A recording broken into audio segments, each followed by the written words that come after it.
Well, Hezbollah has named the group's Deputy Secretary General Naim Qassem as its new head. It replaces long-term leader who was killed in an Israeli airstrike in Beirut last month. He is one of the few senior Hezbollah leaders alive after the killing of most of the group's leadership in a series of attacks by Israel. His appointment comes as the conflict in Lebanon intensifies for more than 30 years. Naim Qassem was Hezbollah's Deputy Secretary General. He was born in Beirut in 1953 to a family from southern Lebanon, and in one of his televised speeches, he said a ceasefire is the only way Israel could guarantee the return of its residents to the north.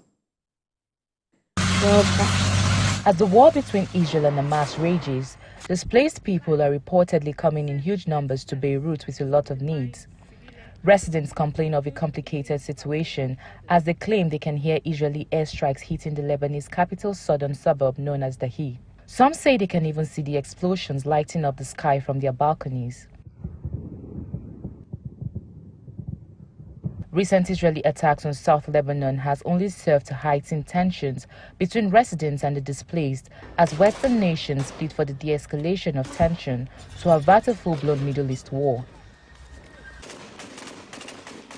In some areas of southern Lebanon, leaflets have been distributed asking members of Hezbollah to leave, while individuals known to be affiliated with the group have been told to go. A strike on 14 October in the northern town of Aito, which killed 23 displaced people, devastated the Christian community.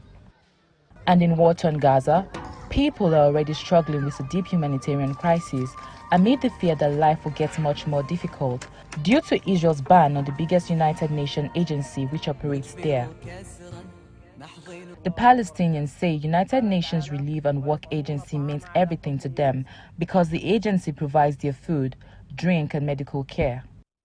They maintain Israel's law banning the humanitarian services of United Nations Relief and Work Agency is to exterminate them. Despite international opposition, the new law enjoys widespread support of the Israeli parliament. The agency is accused by Israel of being complicit with Hamas, but it insists it has been maintaining a neutral position in the conflict. It is warning that if the new Israeli law against its operations are implemented as planned in 3 months' time, the effect will be profound, particularly in the Israeli-occupied Palestinian territories.